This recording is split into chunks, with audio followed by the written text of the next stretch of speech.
Never again would I hunt animals with a rifle. And this decision was sometimes hard to justify to my friends. They thought that even if I had proven that bow hunting for big game was possible, why continue to risk my life? All I can say is that I still think hunting should be a dignified sport, not just something to do. These are noble animals, and they deserve our best in training and consideration. If you want to go way back, even before my first elephant bow hunt, you'd have to start in 1956 at the Gage Ranch in Marathon, Texas. It was at this junction in my life that I first became dissatisfied with gun hunting. I just returned from Africa and with heavy rifle had bagged quite a number of animals for museum use. But there was no longer any real challenge. After all, I had been hunting this way for 30 years. I was beginning to feel guilty about how easy it all was. Yet I certainly didn't want to give up hunting, because what I love best is to be in the field, where each and every day may bring a new and special experience. Truly, I like to keep on the move, testing my hunting skills in every locale that I can get to. And wherever I am, I believe in one thing above all, that a true sportsman must always provide the animal with a reasonable opportunity to escape. The animal must have the chance to use its natural skills to rescue itself from the technical skills that man has developed over the ages. The skill that I developed with the gun no longer left the animals any chance for survival. So it was then that I took up the bow.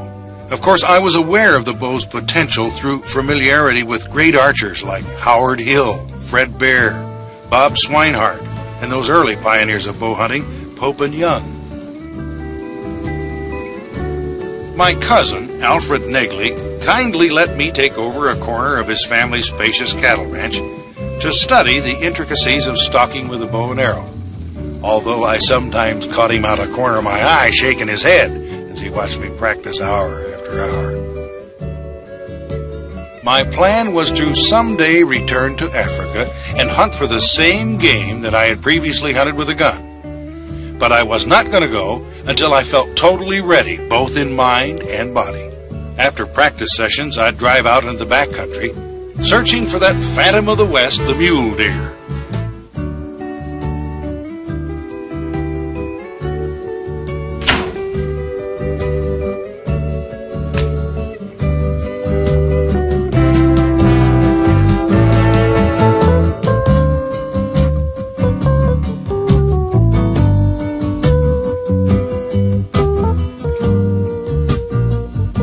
I was 40 years old then, and thank God, still willing to change my mind about things.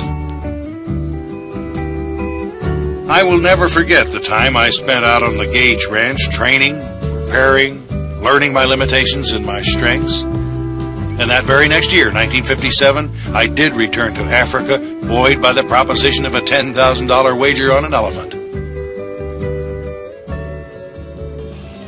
Yes, I do start to think about the old experiences out here in the middle of the Pacific. But I got to get back to the business at hand.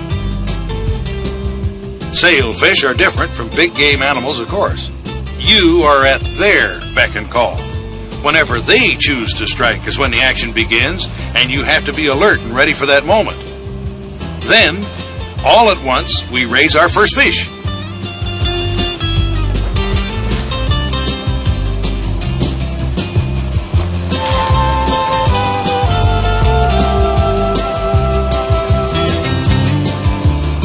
We see right away it's a bull dolphin, a dorado.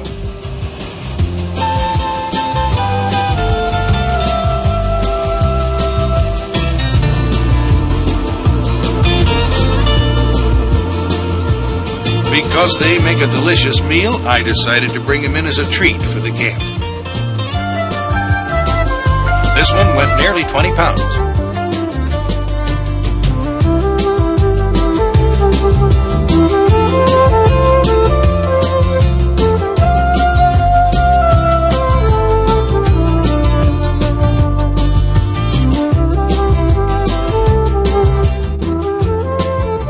Benito and I regrouped and again rechecked the lines.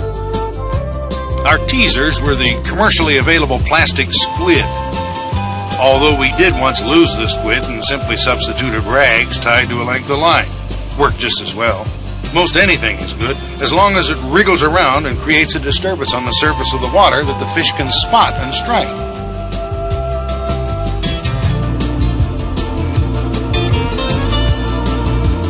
Maybe more than half the battle in sail fishing lies in the hands of the boatman. The instant a strike occurs, he throws the boat out of gear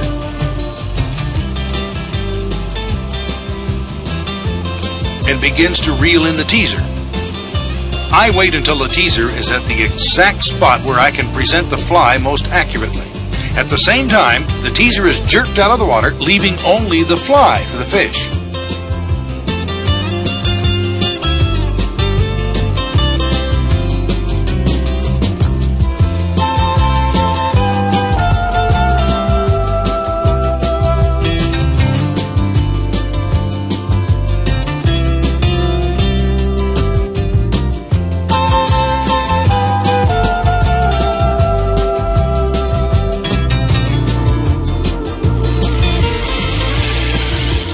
Instant that the fish takes the fly, I set the hook, and Benito stands ready to slap the boat back into gear when he sees that I have the fish firmly hooked.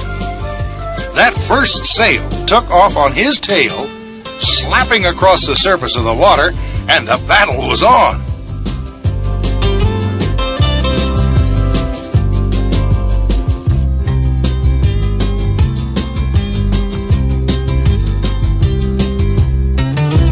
After an hour, I thought he was tired, and as Benito tried to gaff him so he could check his possible record size, I let my line slacken, and that was enough for him.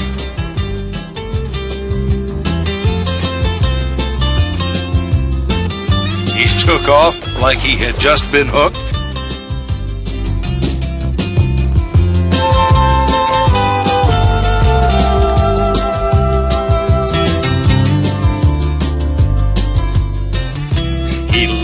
And was gone. The hook pulled away clean, and that was enough for me that day.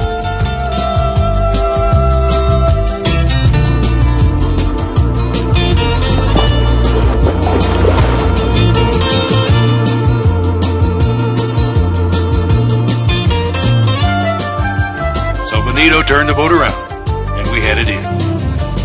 We returned with our companion boat well before dusk to enjoy Club Pacifico's most welcome food and drink.